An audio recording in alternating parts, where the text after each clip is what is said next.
Welcome to our N G coaching and nursing updates. मित्रांनो, आज आपण कंडक्टिव्ह सिस्टम ऑफ हार्ट बघणार आहोत.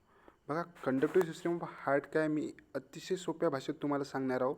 तुम्हाला काहीच लक्षात ठेवायचं नाही. मी फक्त जितकं सांगतो तितकंच तुम्हाला लक्षात ठेवायचं आहे आणि बाकी काहीही कचरा करून घ्यायचं काम नाही आहे. बघा, कंडक्टिव्ह सिस्टम ऑफ हार्ट म्हटलं तर बघा कसलाच विचार करायचा नाही आहे आपल्याला. तो कसा पंप होतो, का होतं, ब्लड कुठून येते, काय येते, कसं होतं, काहीही विचार करायचा नाही आहे.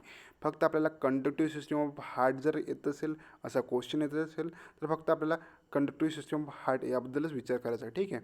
So conductive system of heart, conductive system का आपण म्हटलं जातं त्याला, की यामध्ये काय होते की हार्टमध्ये यामध्ये इलेक्ट्रिकल इम्पल्सेस जनरेट होतात आणि ते कंडक्ट होतात, म्हणजे जनरेट होऊन ते काय ट्रान्सफर होतात, म्हणून त्याला आपण कंडक्टिव्ह सिस्टम ऑफ हार्ट म्हणतो. ठीक आहे. सो यामध्ये मेनली फक्त आपल्याला 4 कंपोनंट लक्षात ठेवायचे आहे: S A nodes, A V nodes, bundle of His आणि पर्किन्सचे फायबर्स. हे 4 कंपोनंट्स आपल्यासाठी खूप इम्पॉर्टंट होणार आहे. यावरच आपली जे पूर्ण कंडक्टिव्ह सिस्टम ऑफ हार्ट आहे हे डिपेंड आहे. आणि तुम्हाला कधी पण क्वेश्चन आला, तुम्हाला फक्त यामध्ये फक्त S nodes, A V nodes, bundle of His, पर्किन्सचे फायबर्स, फक्त यांनाच मेन्शन करायचं आहे आणि इतकंच आन्सर तुम्हाला फक्त लिहायचं आहे. कारण का conductive system of heart means फक्त इतकंच आहे. ठीक आहे. सो एस नोड्स काय? हा एक नॅचरल पेसमेकर आहे. याला पेसमेकर का बरं म्हणतो आपण? हा सिच्युएटेड असतो राईट आर्टियम opening of the superior vena कावा.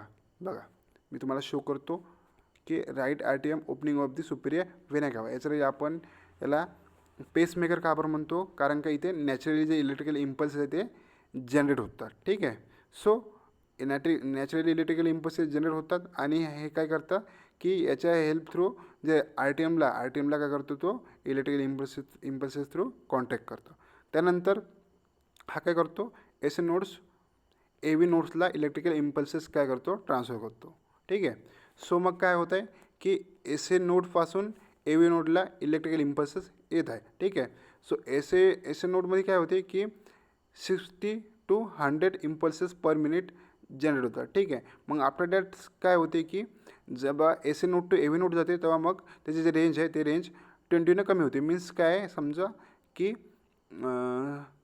60 to 80 बीट पर इम्पल्सेस असं जनरेट होणार, इलेक्ट्रिकल इम्पल्सेस जनरेट होणार.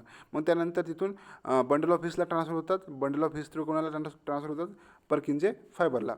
बंडल ऑफ हीज कुठे सिच्युएटेड असते? जे आपल्या हार्टचं जे सेप्टम असते ना, त्या सेप्टमला तिथं काय असते, बंडल ऑफ हीज काय असते, सिच्युएटेड असते.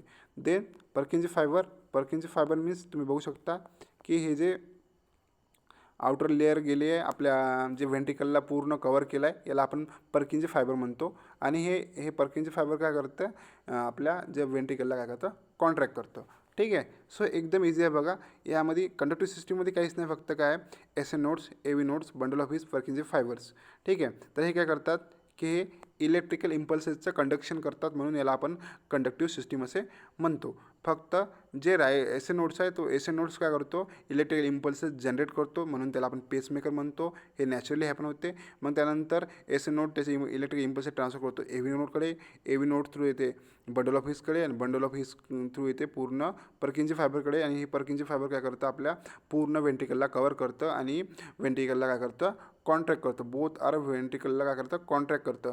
आणि जो एस ए नोड आहे तो आर टी एमला कॉन्ट्रॅक्ट करतो आणि इलेक्ट्रिकल जनरेट होऊन with the help of electrical impulses जे आपला हार्ट आहे ते हार्ट काय करतं, कंडक्ट होतं आणि ते कोऑर्डिनेटेडली काय होतं, हार्टबीट करतं. तर यालाच आपण काय म्हणतो, कंडक्टिव्ह सिस्टम ऑफ हार्ट. बाकी आपल्याला याच्या व्यतिरिक्त काहीच लक्षात ठेवायचं नाही आहे. फक्त S A nodes, A V nodes, bundle of His, पर्किन्सचे फायबर्स आणि इलेक्ट्रिकल इम्पल्सेस जनरेट होतात. S A nodes through electrical impulses generate होतात, ते ट्रान्सफर करतो ए व्ही नोड्सला, मग ते ट्रान्सफर करतो बंडल ऑफ हीजला आणि बंडल ऑफ हीज थ्रू काय पर्किन्सचे फायबरला. आणि पर्किन्सचे फायबर काय करतं, म्हणजे व्हेंट्रिकलला पूर्णपणे काय करतं, with the help of electrical impulses व्हेंट्रिकलला कॉन्ट्रॅक्ट करतं आणि हार्टबीट करतो. यालाच आपण कंडक्टिव्ह सिस्टम ऑफ हार्ट असे म्हणतो. थँक्यू.